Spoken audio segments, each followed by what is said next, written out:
Welcome to TG24 TV. నేను సుమలత. మంత్రి సీతక్క ఆదేశాల మేరకు ములుగు జిల్లా ఆత్మ కమిటీ చైర్మన్ చిటమట రఘు, తెలంగాణ రాష్ట్ర RTA డైరెక్టర్ వసంత శ్రీనివాస్, కాంగ్రెస్ పార్టీ నాయకులు కొండాయి బ్రిడ్జి నిర్మాణ పనులను పరిశీలించారు. బ్రిడ్జి పిల్లర్లపై గిడ్డర్లు అమర్చినట్లు తెలిపారు. వాతావరణం అనుకూలిస్తే త్వరలో స్లాబ్ వేసి మరో 10 రోజుల్లో పనులు పూర్తి చేసే అవకాశం ఉందన్నారు.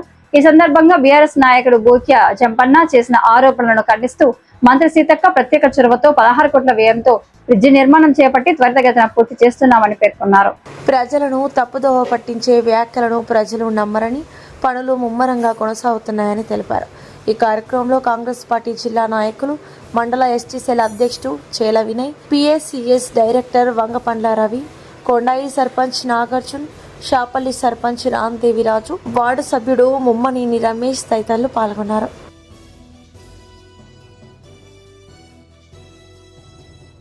అందరికీ నమస్కారం. ఈరోజు మా మంత్రివర్యులు, పంచాయత్ శాఖ మంత్రివర్యులు మరియు శ్రీ శిశు సంక్షేమ శాఖ మంత్రివర్యులు ఆదేశాల మేరకు ఈరోజు కొండాయి బ్రిడ్జిని కాంగ్రెస్ మండల పార్టీ ఆధ్వర్యంలో సందర్శించడం జరిగింది. దరిదాపు 16 కోట్లతోని బ్రిడ్జి పనులు 90% పూర్తయినాయి. పైన బిల్లలు ఎక్కించడం వరకే ఇక్కడ ఉంది. మీకు కనబడుతూనే ఉండే ఫిల్లర్లు అన్ని కింద నుండి పైదాకా ఓన్లీ పైన వేసే బిల్లలు మాత్రమే, దాని స్లాబ్ వేయడం వర్క్ మాత్రమే ఉంది. అది వేయడం జరుగుతుంది. దానికోసమే ఈ రోడ్డు అంతా సాఫ్ చేయడం జరిగింది.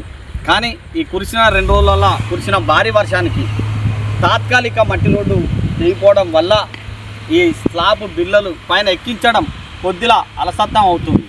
కానీ బీఆర్ఎస్ పార్టీకి చెందిన ములుగు జిల్లా నాయకులు గోక్య జంపన్న గారు దీని గురించి 16 కోట్లతోని ఈ బ్రిడ్జి శాంక్షన్ అయి అంత తొందరగా కట్టాలంటే వాళ్ళ మాటలు అనగానే కట్టలేరు. దీనికి ఇంజనీర్ల ప్రతిపాదనతో, సాంకేతిక నిపుణులతోని, అదేవిధంగా బ్రిడ్జి కట్టడం వల్ల 100 సంవత్సరాల వరకు దీనికి స్థిరంగా ఉండే విధంగా ఇక్కడ బ్రిడ్జి నిర్మాణం చేపట్టడం జరుగుతుంది. 60 లక్షలతోని మట్టి రోడ్డు పోయినాయని మాట్లాడుతున్నారు. కానీ ఇక్కడ వాగు అనేది చాలా ఉధృతంగా ప్రవహిస్తుంది.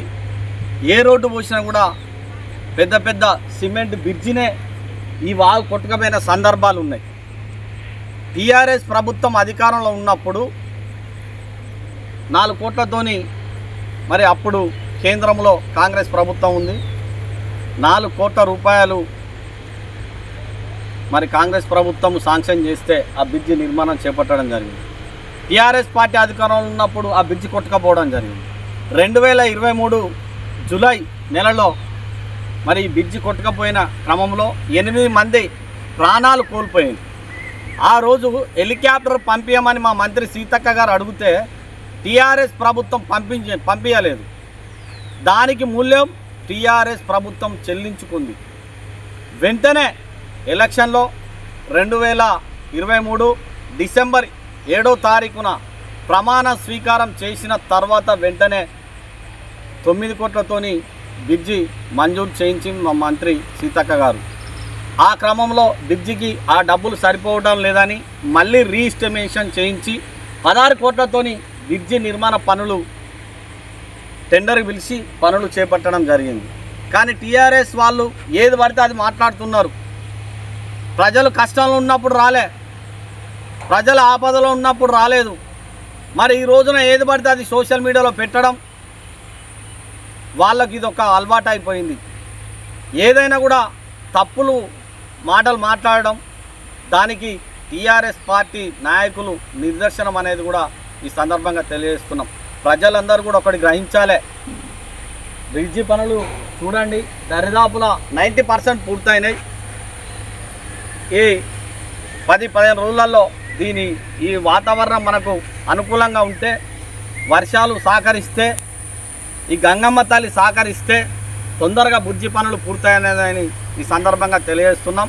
సీతక్క గారు ఎప్పటికప్పుడు బ్రిడ్జి పనులపై అధికారులతోని, కాంట్రాక్టులతో మాట్లాడి వెంటనే అందరిని ఇక్కడికి పంపించి ప్రజలకు ఇబ్బంది అవుతుంది అనేది ప్రజలతోని తెలుసుకొని ప్రజలతో మాట్లాడి ఇక్కడ మల్యాల గోవిందరావు కాలనీ, కొండాయి, అదేవిధంగా దొడ్ల గ్రామస్తులతో కూడా, ఐలాపూర్ గ్రామస్తులతో కూడా మాట్లాడి వాళ్ళ ఉన్న సమస్యలు ఎప్పటికప్పుడు తెలుసుకోవడం జరుగుతుంది.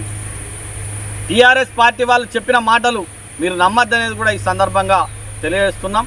బ్రిడ్జి పనులు కూడా తొందరగా పూర్తవుతాయి. అదేవిధంగా ప్రజలు టీఆర్ఎస్ పార్టీ వాళ్ళు అబద్ధాలు చెప్పే మాటలు నమ్మద్దనేది కూడా ఈ సందర్భంగా మీకు తెలియజేస్తున్నాం. Hi, నేను మీ Satyasri. Please do subscribe TG24 TV.